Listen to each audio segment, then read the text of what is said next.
आज हम बात करने वाले हैं एक ऐसी जबरदस्त लड़ाई की जो सिर्फ ताकत की नहीं बल्कि एक भारी भरकम शक्ति के सामने अटूट हिम्मत की लड़ाई थी।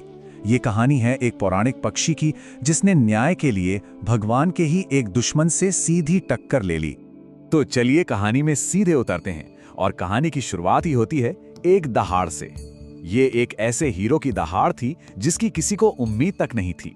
ये आवाज हमें सीधे उस जंग के बीच ले जाती है जहां एक अकेला पक्षी एक राक्षस राजा के रास्ते में चट्टान बनकर खड़ा हो गया था। सब कुछ शुरू हुआ एक चीख से, एक असहाय पुकार से।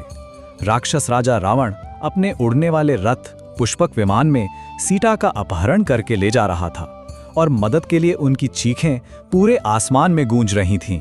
और उस पुकार ने एक पहाड़ पर आराम कर रहे एक बहुत ही विशाल बूढ़े गिद्ध को जगा दिया। देखिए, ये कोई आम पक्षी नहीं था, ये थे जटायु, गिद्धों के राजा और राम के पिता राजा दशरथ के पुराने दोस्त। अन्याय की इस गूंज ने उन्हें उनकी गहरी नींद से खींच निकाला। इसके बाद जो हुआ वो कोई मामूली लड़ाई नहीं थी, बल्कि आसमान में दो महाशक्तियों का टकराव था। ये जवानी और बुढ़ापे की, अहंकार और कर्तव्य की एक जबरदस्त जंग थी। जरा सोचिए, ये दोनों योद्धा एक दूसरे से कितने अलग थे। एक तरफ था ताकतवर राक्षस राजा रावण जो दिव्य हथियारों से लैस था अपनी पूरी शक्ति में, और दूसरी तरफ थे बूढ़े गिद्ध राजा जटायु जिनके हथियार सिर्फ उनकी चोंच, उनके पंजे और धर्म के लिए लड़ने का अटूट इरादा था। और फिर आसमान ही जंग का मैदान बन गया। रावण ने तो सोचा होगा कि वो इस बूढ़े पक्षी को एक पल में मसल देगा, लेकिन जटायु ने तो किसी जवान योद्धा की तरह हमला किया। उन्होंने अपनी तेज चोंच और पंजों से रावण के रथ पर चारों तरफ से ऐसे वार करने शुरू कर दिए कि रावण भी हैरान रह गया।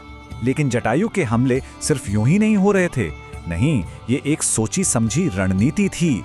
उनका एक ही मकसद था, रावण की शक्ति और उसके घमंड के हर प्रतीक को एक एक करके तोड़ना।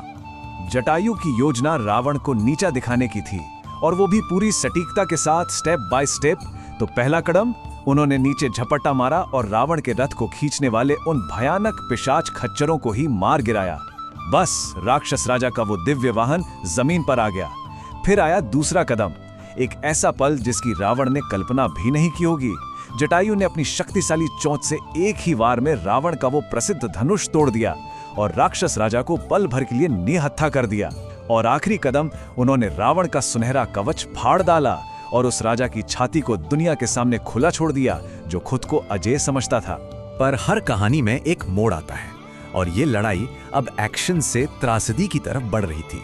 वो पल आ गया था जब हिम्मत आसमान से जमीन पर आ गिरी। रावण को जब ये समझ आ गया कि वो एक सीधी लड़ाई में इस बूढ़े पक्षी को हरा नहीं सकता, तो वो अपनी क्रूरता पर उतर आया। उसने अपनी दिव्य तलवार निकाली, चंद्रहास, और एक बहुत ही कायरता भरा काम किया। ये उस जंग का सबसे दुखद अंत था। रावण ने जटायु के दोनों पंख काट दिए। वो बहादुर पक्षी खून से लथपथ बेबस होकर आसमान से जमीन पर आ गिरा, और रावण सीता को लेकर भाग निकला। जब राम और लक्ष्मण सीता को खोजते खोजते वहां पहुंचे तो उन्होंने जटायु को मरते हुए पाया। अपनी आखिरी सांस लेते हुए भी जटायु ने उन्हें वो सबसे जरूरी जानकारी दी जिसकी उन्हें तलाश थी। और यहीं से ये कहानी अपने सबसे भावुक मोड़ पर पहुंचती है। अब सारा ध्यान इस बात पर है कि इस महान बलिदान पर राम की क्या प्रतिक्रिया थी। राम के ये शब्द उनके गहरे दुख और एहसान को दिखाते हैं। इस बलिदान से एक ऐसा गहरा रिश्ता बन गया था जिसे शब्दों में बताना भी मुश्किल है। दुख से पूरी तरह टूट चुके राम ने जटायु का अंतिम संस्कार अपने हाथों से किया, ठीक वैसे ही जैसे एक बेटा अपने पिता का करता है। इस बात का महत्व बहुत गहरा है। मतलब भगवान ने खुद इंसान के रूप में अपने भक्त के लिए अंतिम संस्कार की सारी रस्में निभाईं। राम के इस काम ने जटायु को सीधे मोक्ष दे दिया, यानी जन्म और मृत्यु के चक्र से हमेशा के लिए मुक्ति। ये एक ऐसा सम्मान था जो खुद राम के अपने पिता को भी इस तरह से नहीं मिला था। ये निस्वार्थ कर्तव्य के लिए दिया जाने वाला सबसे बड़ा आध्यात्मिक इनाम था। तो ये कहानी हमें एक बहुत गहरे सवाल के साथ छोड़ जाती है।